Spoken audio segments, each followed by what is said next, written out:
സ്പെയിനിൽ മരിയൻ പ്രത്യക്ഷീകരണം നടന്ന വ്യാകുലമാതാവിന്റെ തീർത്ഥാടന കേന്ദ്രത്തിന് വത്തിക്കാനിലെ വിശ്വാസ തിരുസംഘം ഔദ്യോഗിക അംഗീകാരം നൽകി. സ്പെയിനിലെ ഷൻഡവിലയിലുള്ള വ്യാകുലമാതാവിന്റെ നാമധേയത്തിലുള്ള ദേവാലയത്തിൽ നിലനിൽക്കുന്ന തീർത്ഥാടനത്തിന് തടസ്സങ്ങളൊന്നുമില്ലെന്ന് സംഘടന ഔദ്യോഗികമായി പ്രഖ്യാപിച്ചു. വിശ്വാസ തിരുസംഘ ഡിക്കാസ്ട്രിയുടെ പ്രിഫെക്ട് കർദിനാൾ വിക്ടർ മാനുവൽ ഫെർണാണ്ടസ് ആണ് ഫ്രാൻസിസ് പാപ്പയുടെ അംഗീകാരത്തോടെ ഓഗസ്റ്റ് 22-ാം തീയതി രേഖ പ്രസിദ്ധീകരിച്ചത്. പോർച്ചുഗലുമായി അതിർത്തി പങ്കിടുന്ന ഷൻഡവിലയിലെ തീർത്ഥാടന കേന്ദ്രം സ്ഥിതി ചെയ്യുന്നിടത്ത് 1945-ൽ മർസലീന ആഫ്ര എന്ന 2 യുവജനങ്ങൾക്ക് വ്യാകുലമാതാവ് ദർശനം നൽകിയെന്നുള്ളതാണ് ചരിത്രം. കറുത്ത മേലങ്കിയും ആവരണവുമായി പ്രത്യക്ഷപ്പെട്ട മാതാവിന്റെ വസ്ത്രത്തിലുടനീളം നക്ഷത്രങ്ങൾ മിന്നുന്നുണ്ടായിരുന്നു. കൈകൾ കൂപ്പിപ്പിടിച്ചിരുന്ന അത്യധികം ദുഃഖിതയായി കാണപ്പെട്ട പരിശുദ്ധ അമ്മ താൻ പ്രത്യക്ഷപ്പെട്ടിടത്ത് ഒരു ദേവാലയം നിർമ്മിക്കണമെന്ന് ആവശ്യപ്പെട്ടു. പിന്നീട് അനേകർക്ക് ആശ്രയവും അഭയകേന്ദ്രവുമായി മാറി പരിശുദ്ധ കന്യകയുടെ ഈ തീർത്ഥാടന കേന്ദ്രം. പരിശുദ്ധാത്മാവിന്റെ പ്രവർത്തനത്തിന്റെ പല അടയാളങ്ങളും ഇവിടെ പ്രകടമാണെന്ന് വത്തിക്കാൻ വ്യക്തമാക്കി.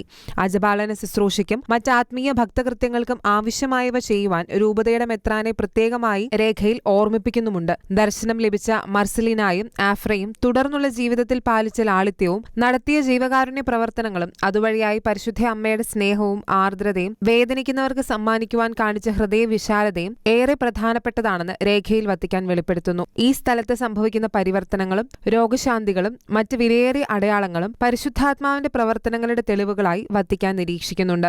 International desk, Shekinah news.